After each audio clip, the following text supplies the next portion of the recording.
साथियों आवाज दो, साथियों आवाज दो। खूब खूब धन्यवाद। आज बड़े लंबे संघर्ष के बाद ये आज चौथा दिन धरना हमारा चला, विधिवत रूप से, शांतिवादी पूर्ण से।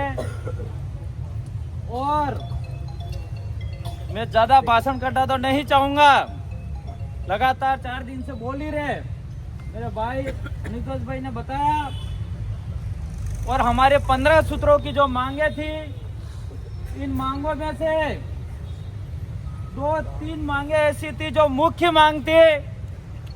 कहीं न कहीं सरकार पीछे हट रही थी, प्रशासन कई दबाव में था, इस मांगों को माना नहीं जा रहा था। लेकिन आप सबके संघर्ष और आप सबका ये धरना जारी रहा, आपकी ताकत से हमारी ये मांगे मानी गई। और ये मांगे मैं आपके सामने सार्वजनिक करूंगा। ये लेट इसलिए हुआ कि प्रशासन भी हमें बोल रहा था कि मौखिक रूप से आप घोषणा करो, लेकिन हमने कह दिया हम लोग मौखिक रूप से घोषणा नहीं करेंगे, लिखित रूप में हमको दीजिए। इसलिए आज जो दौड़ा की बड़ी घटना हुआ, घटनाक्रम हुआ है, वो किस हिसाब से हुआ है उसको लेकर आप सबको दुख है।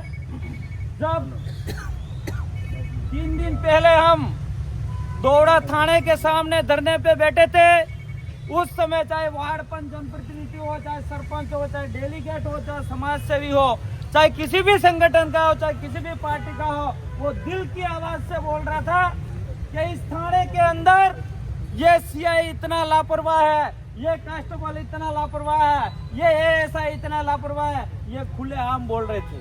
और हमारी सबकी मांग एक ही थी कि वो पूरा का पूरा थाने के अंदर जो कर्मचारी दोषी है उसको बर्खास्त किया जाए।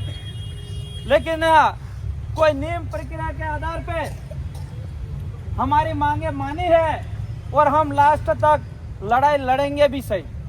मैं प्रशासन को भी कहना चाहूंगा, विधायक होने के नाते मैं बर्दाश्त नहीं करूंगा, बर्खास्त करने की क्षमता रखेंगे हम, ये बताना चाहते हैं। और ये जो फर्स्ट जो बताना चाहूंगा, दौड़ा ब्लॉक के अंदर तेजकरण जयकरण पुलिस निरीक्षण अधिकारी पुलिस थाना दौड़ा सस्पेंड। इसके बाद जो 4 नीचे के कार्मिक हैं उनके मैं नाम सुनाना चाह रहा हूं। वलमराम पुत्र दूल्हा उप निरीक्षक सस्पेंड,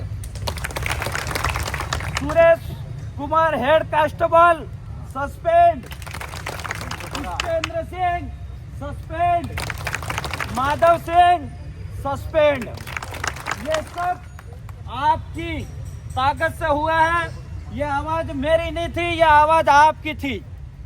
साथियों, सोशल मीडिया पे काफी सारी बातें भी चल रही है, ये विशेष जाति से विधायक टारगेट कर रहा है, लेकिन मेरा भाई भी होगा तो भी मैं नहीं छोड़ूंगा। इसके अंदर हमारे समाज के भी है एक भाई, हमें भी दुख होता है। लेकिन ये पुलिसकर्मी जब उनके पास वर्दी होती है और हाथ में लाठी होती है, बिना गलती से सिंघम के रूप में काम करते हैं, वो हमें दुख होता है, इसलिए हम आपको साथ नहीं दे सकते। हम जनप्रतिनिधि हैं, हम समाज के आम व्यक्ति नागरिक के नौकर है। आप लोगों ने हमको जिताया है, आप जैसा बोलोगे ऐसा ही काम करेंगे हम। इसलिए हम इसमें किसी भी प्रकार से समझौता नहीं करेंगे। रही बात जो कल एक मुकदमा दर्ज करने के लिए एसपी साहब को रिपोर्ट दी थी, उसको भी मैं बताना चाहूंगा।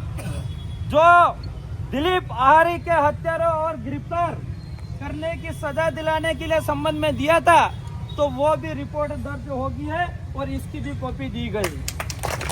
साथियों, इसके अलावा एक अपनी मांग थी कि सरकारी नौकरी, वो जो हमारा परिवार है, दिलीप भाई परिवार के पिताजी 10वीं फेल है और उनकी एक बहन है वो जीएनएम नर्सिंग कर रही है, शायद 3rd ईयर चल रही है। और एक छोटा भाई है, उनका गोविंद भाई है, 12वीं में पढ़ रहा है और इसकी 17 साल की एज है। लेकिन अभी वर्तमान एज जो भाई हमारे दिलीप भाई के पिताजी जो जीवराज जी को एक संविदा कर्मी सरकारी नौकरी जो रघुनाथपुरा गांव के अंदर हॉस्टल है, इसके अंदर नौकरी दी गई है।